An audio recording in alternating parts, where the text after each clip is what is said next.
श्री शिव महापुराण के पाठकों को मेरा प्रणाम। तो आज मैं जो प्रसंग शिव पुराण की जो प्रसंग सुनाने जा रही हूँ उसमें एकादशी व्रत की महिमा का वर्णन किया गया है, जो कि दसम खंड के 14वां अध्याय में है।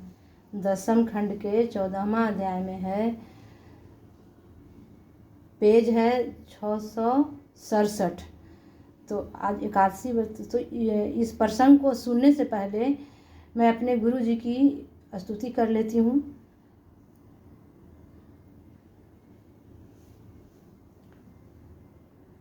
अखंड मंडलाकारं व्यापतेन चराचरं तदपदं दर्शितं येन तस्मै श्री गुरवे नमः।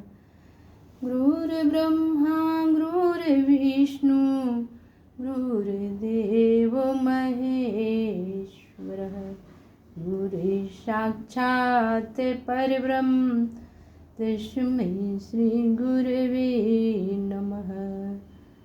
सर्वमंगल मांगल्ये शिवे सर्वार्थ साधिके शरण्ये त्र्यंबके गौरी नारायणी नमोस्तुते।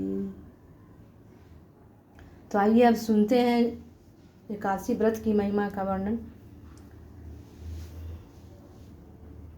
ब्रह्मा जी ने कहा, हे पुत्र, अब मैं एकादशी व्रत का महत्व कहता हूँ। एकादशी तिथि सब तिथियों में श्रेष्ठ तथा उत्तम है। शिव जी को दोनों पक्षों की एकादशी प्रिय है। शुक्ल पक्ष की एकादशी में अन्न जल रहित होकर व्रत धारण करना चाहिए। उसकी विधि यह है कि प्रातः काल उठकर नियम पूर्वक स्नान तथा शिव जी का पूजन करें। पूरा दिन शिव जी के भजन कीर्तन में बिताएं। संध्या के समय पुनः स्नान करें तथा शिव जी का पूजन कर उन्हें प्रसन्न करें। शिव जी की प्रसन्नता प्रदान करने हेतु गाल बजाएं तथा आरती उतारें।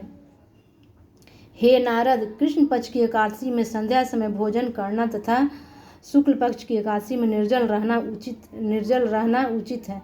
परंतु यदि दोनों ही पक्षों में निर्जल व्रत धारण किया जाए तो उसका फल और अधिक शुभ होता है। अस्तु, इसे कभी नहीं त्यागना चाहिए। एकादशी का व्रत रखने वाला मनुष्य संसार में संपूर्ण भागों को भोगकर अंत में शिवपुरी को प्राप्त करता है। इस संबंध में मैं तुमसे एक कथा कहता हूँ, उसे ध्यान पूर्वक सुनो।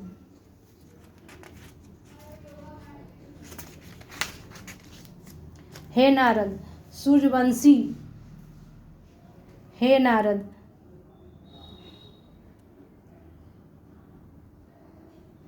सूर्यवंशी राजा मांधाता ने इस व्रत को किया था। संयोगवश एक बार अयोध्या में बड़ा अकाल पड़ा तथा अन्न उत्पन्न न होने के कारण प्रजा अत्यंत व्याकुल हुई तथा तब सभी प्रजाजन एकत्रित होकर राजा के समीप पहुंचे और हाथ जोड़कर इस प्रकार प्रार्थना करने लगे, हे पृथ्वीपति, ऐसा कौन सा पाप हुआ जिसके कारण यह अकाल पड़ा है और हम लोगों को भारी कष्ट भोगना पड़ रहा है। हे महाराज, हम लोग भूख से मरे जा रहे हैं। अस्तु, आपके शरणागत हैं, आप हमारी रक्षा कीजिए और कोई ऐसा श्रेष्ठ उपाय बताइए जिससे सब लोगों का कष्ट दूर हो। हे नारद, प्रजाजनों के मुख से यह वचन सुनकर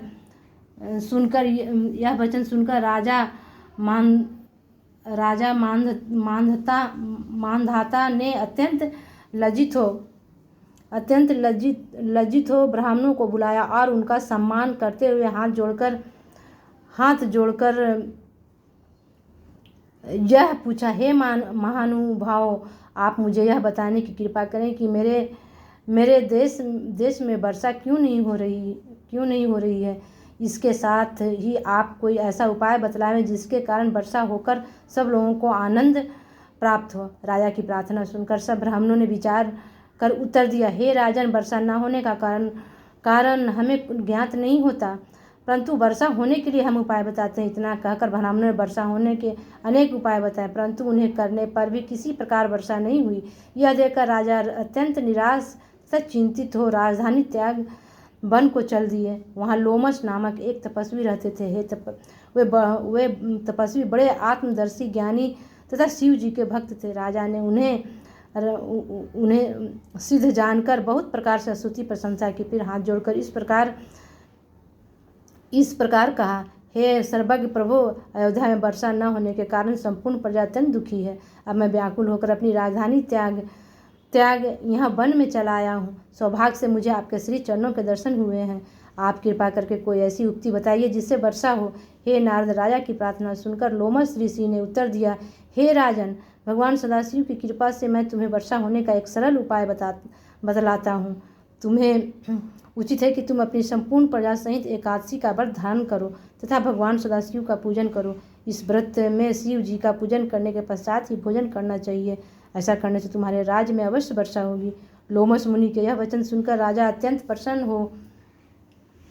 प्रसन्न हो राजधानी को लौट आए। फिर उन्होंने अपनी प्रजा सहित एकादशी व्रत धारण किया। उसके प्रभाव से खूब वर्षा हुई और संपूर्ण प्रजा का दुख दूर हो गया। हे नारद, इस व्रत के करने से राजा मुचुकुंद, राजा जनक तथा राजा सगर ने संपूर्ण मनोकामनाओं को प्राप्त किया था।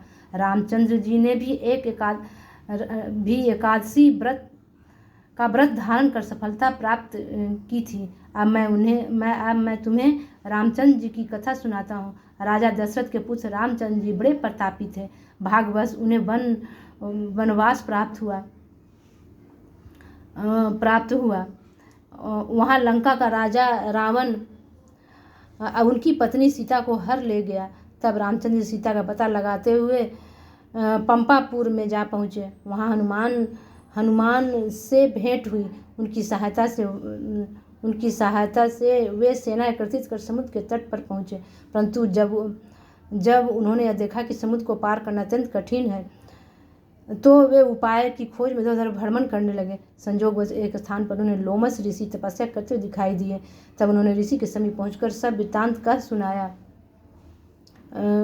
और यह प्रार्थना की कि आप मुझे कोई ऐसा उपाय बताइए जिसके आश्रय से मैं सेना सहित लंकापुरी में पहुंचकर रावण का संहार कर सकूं। हे नारद, रामचंद्र जी की प्रार्थना सुनकर लोमस ऋषि ने उत्तर दिया, हे राम, प्रथम तो तुम विष्णु जी के अवतार हो, दूसरे शिव जी के परम भक्त हो।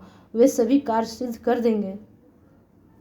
जो भी प्राणी मनुष्य शरीर धारण करता है उसे कोई न कोई कष्ट अवश्य उठाना पड़ता है। इसलिए तुम्हें भी यह दुख प्राप्त हुआ है, क्योंकि तुम मनुष्य का शरीर धारण कर प्रकट हुए हो। अब तुम्हें उचित है कि तुम एकादशी का व्रत करो तथा शिव जी का पूजन करके कुछ दिन फलाहार करो।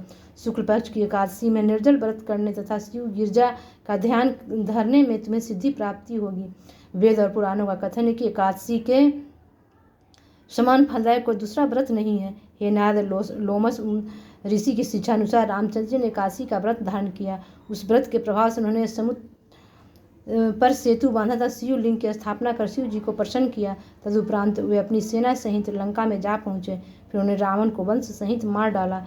एकादशी का व्रत ऐसा ही फल देने वाला है। यह व्रत विष्णु जी तथा शिव जी के दोनों का कहा गया है। इस व्रत को करने से शिव जी तथा विष्णु जी दोनों ही प्रसन्न होते हैं। इस व्रत का महात्म सुनने से भी दोनों लोकों में आनंद की प्राप्ति होती है।